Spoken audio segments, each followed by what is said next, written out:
Hello everyone, welcome back to the channel simple teaching learning. कल हमने unit 2 का part 1 कर लिया था, जिसमें कि हमने देखा कि क्वालिटेटिव टूल्स क्या होते हैं, अच्छे क्वालिटेटिव टूल्स की क्वालिटीज़ क्या होती हैं, अचीवमेंट टेस्ट क्या होते हैं, टाइप्स ऑफ टेस्ट कितने होते हैं, अचीवमेंट टेस्ट का कंस्ट्रक्शन कैसे होता है और अचीवमेंट टेस्ट स्टैंडर्डाइज कैसे होते हैं। ठीक है, अब हम उसका नेक्स्ट पार्ट कर रहे हैं यूनिट 2 का, जो कि बहुत ही ज़्यादा इंपॉर्टेंट है। इसमें से एक क्वेश्चन आने के 99% चांसेस हैं। ठीक है, क्योंकि बहुत ही ज्यादा इंपॉर्टेंट है इसमें और इसमें आपको बहुत ज्यादा लर्निंग भी करना है। सबसे पहले इसमें है validity of a test. Validity of a test क्या होता है? If a test measures those qualities for which it is constructed. मतलब एक टेस्ट जिन क्वालिटीज, जिन ट्रेट्स को मेजर करने के लिए बनाया गया है, अगर वो टेस्ट उन क्वालिटीज को मेजर करता है, then the test is said to be valid. तब हम कहते हैं कि हाँ, जो टेस्ट है वो वैलिड है और उसकी इस क्वालिटी को क्या कहते हैं? वैलिडिटी। ठीक है, इतना डेफिनेशन है वैलिडिटी की। इसको आप पढ़ के, मतलब बुक में से पढ़ेंगे, मॉडल पेपर जो भी आपके पास है उसमें से पढ़ेंगे और फिर इसको आप एक्सप्लेन करके पूरा लिख देंगे। नेक्स्ट है types of validity. Validity different scholars के हिसाब से हमने अलग अलग दी हैं। ठीक है, इनमें हमें सिर्फ टाइप्स लिखने हैं, इनको एक्सप्लेन करने की जरूरत नहीं है। सबसे पहले हम देखते हैं अकॉर्डिंग टू क्रॉनबैक, इन्होंने 4 टाइप्स की वैलिडिटी कहा। पहला कहा इन्होंने predictive validity, content validity, concurrent validity and constructive validity. ठीक है, यहाँ पे सिर्फ आपको इनके नेम याद करने हैं। वेरी शॉर्ट में भी आ सकता है और अगर लॉन्ग में आता है तो आप सिर्फ लिख के कि according to Cronbach the validity was of 4 types और फिर आप उसके टाइप्स लिख देंगे। फिर फ्रीमैन के अकॉर्डिंग भी 4 टाइप्स थे, operational, functional, factorial and empirical. हेम्स्टेड के अकॉर्डिंग कंटेंट, एम्पेरिकल, कंस्ट्रक्टिव, ये 3 टाइप्स थे। जॉर्डन के अकॉर्डिंग 2 टाइप्स थे, इंटरनल एंड एक्सटर्नल। अब सबके हिसाब से अलग अलग टाइप्स थे। तो जो अमेरिकन साइकोलॉजी ऑफ एसोसिएशन है, उन्होंने एक मोनोग्राफ पब्लिश किया जिसमें उन्होंने कहा कि जो वैलिडिटी होगी वो 3 टाइप्स की होगी। तो अब हम जो वैलिडिटी पढ़ते हैं वो 3 टाइप्स की पढ़ते हैं। कौन कौन सी है वो? Content validity, criterion related validity and constructive validity. अब इनको डिटेल में पढ़ते हैं कि ये क्या क्या होता है। सबसे पहला जो टाइप है वो है कंटेंट वैलिडिटी। कंटेंट वैलिडिटी का मतलब क्या होता है कि जो टेस्ट जिन क्वालिटीज को मेजर करने के लिए बनाया गया है, वो उन क्वालिटीज को कितना ज्यादा, कितने हद तक उनको मेजर कर रहा है। तो ये हो गया कंटेंट वैलिडिटी। इसको हम और क्या कहते हैं? रेलेवेंस कहते हैं, इंट्रिंसिक वैलिडिटी या फिर सर्कुलर वैलिडिटी। ये जरूर करने हैं क्योंकि ये वेरी शॉर्ट में आ सकते हैं 100%। ठीक है, अब कंटेंट वैलिडिटी के टाइप्स ये भी आ सकते हैं, शॉर्ट में भी आ सकता है, ये वेरी शॉर्ट में भी आ सकता है। और अगर लॉन्ग में आता है कि what is the meaning of validity, उसके टाइप्स बताइए, उसको कैसे मेजर कर सकते हैं, what are the factors affecting validity, तो ये तो आपको पूरा उसमें लिखना ही है। पर शॉर्ट के हिसाब से भी हम साथ साथ करते रहेंगे, वेरी शॉर्ट के हिसाब से। तो कंटेंट वैलिडिटी में पहला टाइप जो है वो है फेस वैलिडिटी। इसमें क्या होता है कि टेस्ट को देखते ही हम बता देते हैं कि टेस्ट वैलिड है या नहीं है। मतलब टेस्ट को देख के, उसके क्वेश्चन को देख के पता चल जाता है कि टेस्ट वैलिड है या नहीं है। That is face validity. Then is logical validity. Logical validity में हम देखते हैं कि जो क्वेश्चंस बनाए गए हैं किसी एबिलिटी को मेजर करने के लिए, उनका कोई लॉजिक भी है या नहीं, वो क्वेश्चंस कोई प्रूफ, उन क्वेश्चन का कोई प्रूफ है या नहीं, या फिर सिर्फ ऐसे ही बना दिए, इलॉजिकली बना दिए। ठीक है, सैम्पलिंग वैलिडिटी। सैम्पलिंग वैलिडिटी में क्या देखते हैं कि जो क्वालिटीज हमने मेजर करनी है, क्या उन सबको उस टेस्ट में इंक्लूड किया गया है या नहीं किया गया। That is sampling validity. Item validity, इसमें हम देखते हैं हर क्वेश्चन को। इन सब में हम टेस्ट को देख रहे थे। आइटम वैलिडिटी में we see each and every question की हर क्वेश्चन उस एबिलिटी को मेजर करने के लिए ही उसमें इंक्लूड किया गया है या नहीं। जैसे कि अगर आपने कोई टेस्ट बनाया है to measure the mental ability of the student और ऑफ एनी पर्सन, ठीक है, तो उसमें हम देखेंगे कि जो सारे क्वेश्चन है वो सिर्फ मेंटल एबिलिटी को ही मेजर कर रहे हैं। मतलब ऐसा नहीं होना चाहिए कि उसमें कुछ क्वेश्चन है वो सोशल एबिलिटी को मेजर करने के लिए आ गए, ठीक है, कुछ इंटेलिजेंस के लिए आ गए। ऐसा नहीं होना चाहिए। अगर मेंटल एबिलिटी का टेस्ट है तो उसमें सारे क्वेश्चन जो है मेंटल एबिलिटी से रिलेटेड ही होने चाहिए। अगर ऐसा नहीं होगा तो that test will not be valid, और इसको क्या कहते हैं हम? Item validity. नेक्स्ट होती है क्राइटेरियन रिलेटेड वैलिडिटी। इसमें क्या होता है कि कोरिलेट किया जाता है टेस्ट को किसी एक्सटर्नल क्राइटेरिया से। ठीक है, इसके भी 2 टाइप्स हैं। सबसे पहला है कंकरेंट वैलिडिटी। इसमें क्या होता है कि जो टेस्ट है, जो हमने टेस्ट बनाया है, उसको किसी स्टैंडर्डाइज टेस्ट से कंपेयर किया जाता है, दोनों की क्वालिटीज को या फिर दोनों के क्वेश्चंस को। ठीक है, तो ये होता है कंकरेंट वैलिडिटी में। और जितना ज्यादा कोरिलेशन हमारा टेस्ट और स्टैंडर्डाइज टेस्ट में होगा, उतना ही वैलिड वो टेस्ट होगा। नेक्स्ट होता है प्रेडिक्टिव वैलिडिटी। इसमें हम क्या करते हैं कि जो हमने टेस्ट बनाया है उसको किसी और टेस्ट से कंपेयर करके देखते हैं, जो कि फ्यूचर में हम पहले हमने एक टेस्ट लिया, उसके स्कोर्स आ गए, फिर हमने फ्यूचर में एक और टेस्ट लिया, उसके मार्क्स आ गए, फिर हम दोनों को कोरिलेट करते हैं। ठीक है, जितना ज्यादा कोरिलेशन होगा उतना ही वैलिड टेस्ट होगा। तो ये हो गया प्रेडिक्टिव वैलिडिटी। नेक्स्ट होता है कंस्ट्रक्टिव वैलिडिटी। कंस्ट्रक्टिव वैलिडिटी को और क्या कहते हैं? Fractional validity and trait validity. ये हमें करना है फॉर वेरी शॉर्ट। इसमें क्या होता है? When the validity of a test is found out on the basis of theoretical analysis of mental abilities present in the test. जब हम उसकी थ्योरी को मेजर करते हैं टेस्ट की, उसमें उसको क्या कहते हैं हम? Constructive validity. ठीक है, now factors affecting validity of a test, कौन कौन से फैक्टर से वैलिडिटी जो है टेस्ट की वो इफेक्ट होती है। सबसे पहले ऑब्जेक्टिव्स ऑफ मेजरमेंट, मतलब जिन ऑब्जेक्टिव को अटेन करने के लिए वो टेस्ट बनाया गया है, क्या वो ऑब्जेक्टिव्स क्लियर है या नहीं है। जितने ज्यादा ऑब्जेक्टिव क्लियर होंगे टेस्ट उतना ही वैलिड होगा। नेक्स्ट इसमें होता है weightage given to the content, मतलब कौन कौन से क्वेश्चंस को, कौन कौन सी डोमेन को, जैसे हमने कॉग्निटिव, कोग्निटिव और इफेक्टिव डोमेन किया था, किसको कितना वेटेज दिया गया है, इस पे वैलिडिटी डिपेंड करती है, इससे इफेक्ट होती है। टाइप्स ऑफ क्वेश्चन हमने उसमें कौन से इंक्लूड किए हैं, ऐसे टाइप क्वेश्चन हैं या शॉर्ट टाइप्स आंसर हैं या फिर ऑब्जेक्टिव क्वेश्चन है, इस पे भी वैलिडिटी जो है वो डिपेंड करती है। अगर ऐसे टाइप होंगे तो वैलिडिटी कम होगी और अगर ऑब्जेक्टिव टाइप क्वेश्चन होंगे तो वैलिडिटी बहुत ही ज्यादा होगी। नेक्स्ट है difficulty level of the question होगा। डिफिकल्टी लेवल कैसा है, अगर ज्यादा ही सिंपल होंगे या फिर ज्यादा ही डिफिकल्ट होंगे तो वो टेस्ट वैलिड नहीं होगा। The test should be balanced, ठीक है, इक्वली डिफिकल्ट इक्वली सिंपल, ज्यादा मुश्किल भी नहीं होना चाहिए, ज्यादा सिंपल भी नहीं होना चाहिए, एवरेज रहना चाहिए, ठीक है। नेक्स्ट होता है लेंथ ऑफ द टेस्ट, जितना छोटा टेस्ट होगा वो उतना ही कम वैलिड होगा और जितना लंबा टेस्ट होगा वो उतना ही ज्यादा वैलिड होगा। तो लेंथ से, टेस्ट की लेंथ से उसकी वैलिडिटी पे फर्क पड़ता है, ठीक है। टेस्ट इंस्ट्रक्शन, अगर जो टेस्ट के इंस्ट्रक्शन है वो ठीक से नहीं दिए गए हैं, बच्चों को कंफ्यूजन हो रहा है टेस्ट करते टाइम पे कि इसमें हमें करना क्या है, तो वो टेस्ट जो है वो कम वैलिड होगा। अगर इंस्ट्रक्शन जो है वो ज्यादा क्लियर होंगे तो the test will be more valid. Next है क्रॉस वैलिडिटी।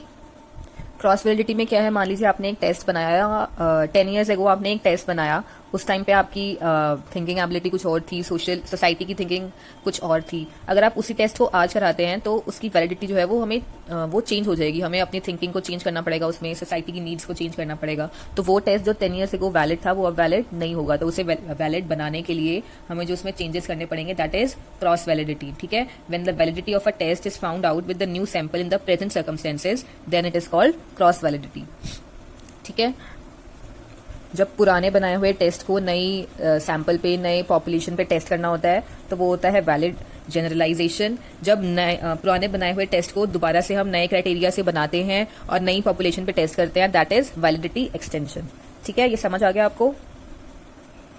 नेक्स्ट जो है वैलिडिटी में वो है methods of finding out validity of a test. इसमें न्यूमेरिकल्स आपको नहीं करने हैं, बस सिंपल नाम करने हैं और वेरी शॉर्ट के लिए जो इंपॉर्टेंट है वो मैंने यहाँ पे बता दिया है। सबसे पहला है सिंपल कोरिलेशन मेथड। इसमें किसकी हेल्प से, प्रोडक्ट मोमेंट मेथड की हेल्प से हम कोरिलेशन निकालते हैं, कोरिलेशन की हेल्प से फिर हम वैलिडिटी निकालते हैं, ठीक है। If the number of students is large then Pearson scatter diagram method is use. वैसे तो इसमें कौन सा मेथड यूज होता है, प्रोडक्ट मोमेंट मेथड, लेकिन अगर नंबर ऑफ स्टूडेंट्स लार्ज हैं, जो सैंपल हमने लिया है वो लार्ज है, तो हम कौन सा मेथड यूज करते हैं, पियर्सन स्कैटर डायग्राम मेथड, ठीक है। सेकंड मेथड इसमें होता है biserial correlation method. When the trait is to be measured in 2 classes like success failure, like dislike, high low, जब 2 ट्रेट्स को हमें 2 क्लासेस में डिवाइड करना होता है तो हम बाइसेरियल कोरिलेशन मेथड को यूज करते हैं। नेक्स्ट होता है पॉइंट बाइसेरियल कोरिलेशन मेथड। इसमें क्या होता है कि जब हमें 2 पॉइंट्स के बीच में हम उसको डिफरेंशिएट नहीं कर पाते हैं, मतलब ना तो सक्सेस है ना फेलियर है, ना लाइक है ना डिसलाइक है, जब इन दोनों के बीच में कहीं पे कोरिलेशन या फिर ट्रेट लाई करता है तो हम कौन से मेथड से निकालते हैं, पॉइंट बाइसेरियल कोरिलेशन मेथड, ठीक है। नेक्स्ट है टेट्राकोरिक कोरिलेशन मेथड। इसमें सिर्फ इसका नेम ही करना है, दैट इज टेट्राकोरिक कोरिलेशन मेथड। ये आपके मेथड्स ऑफ फाइंडिंग वैलिडिटी हो गए, ठीक है। फैक्टर्स अफेक्टिंग हमने कर लिया। Next measures of enhancing the validity of a test. अब हम किसी टेस्ट की वैलिडिटी को कैसे अच्छा बना सकते हैं, हाउ टू एनहांस इट। सबसे पहले तो जो ऑब्जेक्टिव है टेस्ट को बनाने का वो क्लियर होना चाहिए, ठीक है। हर एम को, हर ट्रेट को इक्वल मेजर वेटेज देना चाहिए, ठीक है। जो क्वेश्चन होने चाहिए वो उन एम्स जो हमने जिनको जिस ट्रेट को मेजर करना है उस पर बेस्ड होने चाहिए। Difficulty level of the question कैसा होना चाहिए, जिसको हमने जो ट्रेट मेजर करना है उसके अकॉर्डिंग होना चाहिए। लैंग्वेज सिंपल होनी चाहिए और क्वेश्चंस के डबल मीनिंग नहीं निकलने चाहिए। एक क्वेश्चन का बच्चे उसमें कंफ्यूज नहीं होने चाहिए कि इसका क्या आंसर, ये भी आंसर हो सकता है या ये भी आंसर हो सकता है, ठीक है। The answer to the question should be more and more objective, मतलब ऐसा कि मेजरर जो टीचर है उसके एग्जाम से आंसर जो है डिफर ना करे, ठीक है। Length of the test should be as required, जितनी लेंथ रिक्वायर्ड है उतनी उसकी लेंथ होनी चाहिए टेस्ट की, और टेस्ट पे क्लियर इंस्ट्रक्शन दिए होने चाहिए, बच्चों को बिल्कुल कंफ्यूजन नहीं होना चाहिए टेस्ट को देते टाइम पे, ठीक है। These are the measures by which the validity of the test can be measured. Next topic जो इसमें है वो है reliability of a test. In the field of education test are constructed for the measurement of various qualities और abilities of students. Test किस लिए बनाया जाता है, बच्चों की कुछ क्वालिटीज या एबिलिटीज को मेजर करने के लिए। If a test measures them correctly and there is no possibility of a measurement error, अगर वो जो टेस्ट है जिन क्वालिटीज को मेजर करने के लिए बनाया गया है, अगर उन क्वालिटीज को ठीक से मेजर करता है और उसमें कोई एरर नहीं रहता है, such a test is called a reliable test. उस टेस्ट को रिलायबल टेस्ट कहते हैं और उसकी इस क्वालिटी को क्या कहते हैं, रिलायबिलिटी। ठीक है, नेक्स्ट इसमें है methods of finding out reliability of a test. हमने वैलिडिटी के मेथड्स देखे, अब हम रिलायबिलिटी के देखते हैं कैसे फाइंड आउट कर सकते हैं। इसमें भी आपको सिर्फ नेम लिखना है, ज्यादा उसको डिफाइन करने की जरूरत नहीं है। सबसे पहला है टेस्ट रीटेस्ट मेथड। इसको और क्या कहते हैं, कोफिशिएंट ऑफ स्टेबिलिटी। सबसे ज्यादा कॉमनली यूज मेथड जो है रिलायबिलिटी फाइंड करने के लिए वो यही वाला है, टेस्ट रीटेस्ट मेथड। इसमें क्या है, the more is the coefficient of correlation the more reliable is the test. जितना ज्यादा कोरिलेशन होगा, रिलायबल जो टेस्ट है वो उतना ही ज्यादा रिलायबल होगा।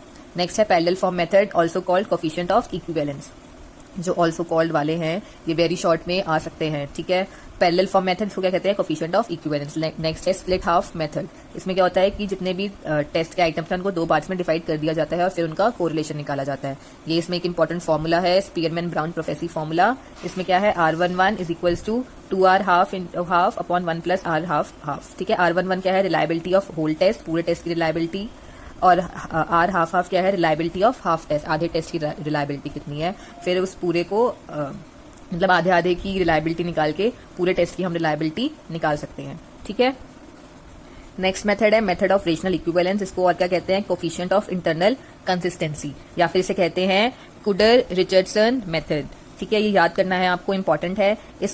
इसमें क्या कहा है, इस मेथड का चीफ प्रिंसिपल क्या है कि जो टेस्ट होना चाहिए वो ऐसा होना चाहिए कि एक टेस्ट एक क्वालिटी को ही मेजर करे। मतलब ज्यादा उसको हाउच पाउच नहीं करना चाहिए कि एक टेस्ट में हमने सब कुछ सारे ट्रेड्स जो है वो मेजर कर दिया, ऐसा नहीं होना चाहिए। One test should measure only one quality, okay.